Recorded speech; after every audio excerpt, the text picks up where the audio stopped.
Dear students, Himachal Pradesh सरकार की पहल समग्र करियर ऑनलाइन के आज के वीडियो में आपका स्वागत है।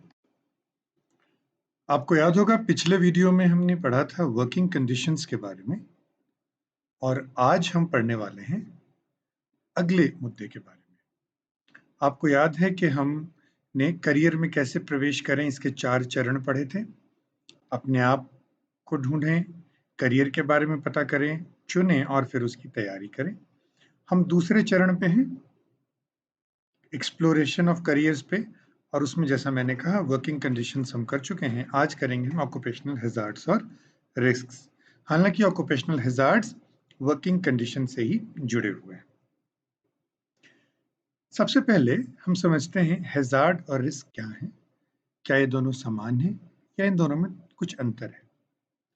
देखिए, हैजार्ड जिस चीज से भी कुछ खतरा हो, जोखिम हो। डिक्शनरी में कई बार हैजार्ड और रिस्क दोनों के लिए जो शब्द इस्तेमाल करते हैं वो है खतरा या जोखिम। जिन चीजों से नुकसान हो सकता है, हम घायल हो सकते हैं, बीमार पड़ सकते हैं, कुछ डैमेज हो सकता है, वो हैजार्ड है। और उसकी संभावना जब बहुत ज्यादा हो जाती है तब हम उसको रिस्क कहते हैं। और एक्चुअली यदि ऐसा हो जाता है तब फिर हम उसको डिजास्टर कहते हैं।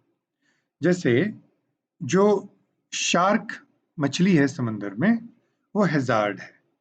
और एक व्यक्ति यदि उसके बगल में से तैरता हुआ गुजरेगा, क्योंकि उसका एक्सपोजर ज्यादा है उससे, तो उसका रिस्क भी ज्यादा होगा। हम आज समझेंगे इस चीज को ऑक्यूपेशन के संदर्भ में, व्यवसाय या करियर के संदर्भ में। देखिए, ऑक्यूपेशनल हैजार्ड जो हम वर्क प्लेस पे, जहां हम काम करते हैं, वहां जो अनुभव करते हैं हैजार्ड्स, या जिन हैजार्ड्स की संभावना होती है, उन्हीं को हम ऑक्यूपेशनल हैजार्ड्स कहते हैं।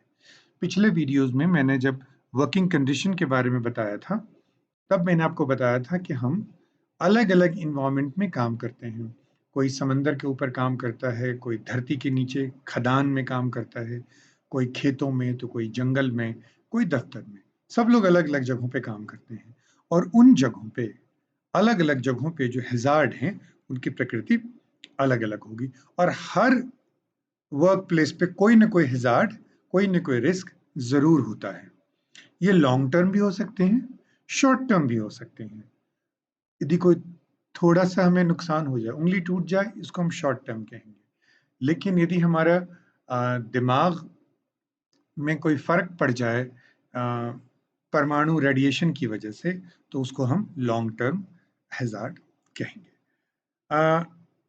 और जैसा मैंने कहा कि हर ऑक्यूपेशन में हैजार्ड्स होते हैं, लेकिन ऑक्यूपेशन टू ऑक्यूपेशन जो उसकी सिवियरिटी है, वो जो है वो बदलती रहेगी, वैरी करेगी। यदि आप आर्मी में हैं तो वहाँ हैजार्ड किसी और तरीके का है, पुलिस में हैं तो वहाँ हैजार्ड किसी और तरीके का है, एक शिक्षक है वहाँ हैजार्ड किसी और तरीके का है, एक फैक्ट्री में काम करते हैं तो वहाँ हैजार्ड किसी और तरीके का है, खदान में काम करते हैं तो हैजार्ड वहाँ कुछ और है।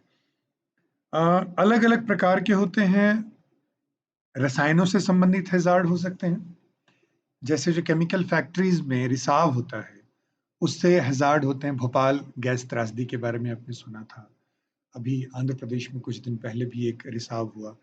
तो केमिकल फैक्ट्रीज में जो हैजार्ड हैं, या कहीं भी दूसरी फैक्ट्रीज में जहाँ किसी केमिकल के रिसाव की वजह से, कोई गैस के लीकेज की वजह से जो हैजार्ड है, अब वो केमिकल हैजार्ड कहेंगे। बायोलॉजिकल हैजार्ड जो लैब्स में या जो हॉस्पिटल में जो वेस्ट मटेरियल है, उससे जो संक्रमण का खतरा है, वो बायोलॉजिकल हैजार्ड है। जैसे अभी कोरोना का चल रहा है, वो भी एक बायोलॉजिकल हैजार्ड है।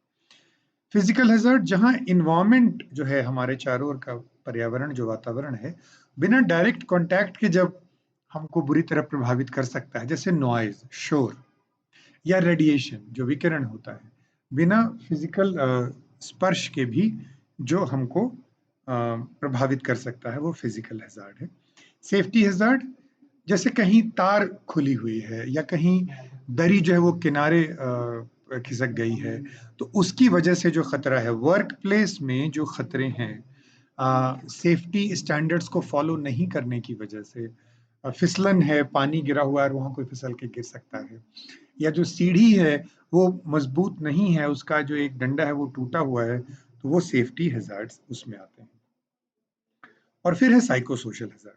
साइको सोशल हैजार्ड मैंने बहुत विस्तार से वर्किंग कंडीशन में मैंने आपको बताया था कि जो मेंटल स्ट्रेस हो सकती है, जो हमारी सोशल लाइफ को प्रभावित करती है, जो हमारे मानसिक स्वास्थ्य को प्रभावित करती है, ऐसी जो हैजार्ड हैं उनको हम साइको सोशल हैजार्ड कहते हैं। जैसे पब्लिक डीलिंग है आपकी बहुत ज़्यादा, प्रेशर है आप पे बहुत ज़्यादा काम का, डेडलाइंस हैं जो आपको फॉलो करने हैं, पैसे का हिसाब किताब रखना है और आपको डर लग रहा है कि कहीं उसमें गड़बड़ी ना हो जाए, वो भी एक तरह का हैजार्ड है, लेकिन जिसको मैंने ऑलरेडी वर्किंग कंडीशंस में कवर किया है। तो कहना क्या चाहते हैं? हम कहना ये चाहते हैं कि जब आप करियर के बारे में, ऑक्यूपेशंस के बारे में एक्सप्लोर कर रहे हैं, तो जिनसे भी आप पूछ रहे हैं उनसे भी पता कीजिए कि उनके ऑक्यूपेशन में हैजार्ड्स क्या हैं, रिस्क्स क्या हैं, क्या खतरे हैं, क्या जोखिम है, ये जानना भी बहुत ज़रूरी है।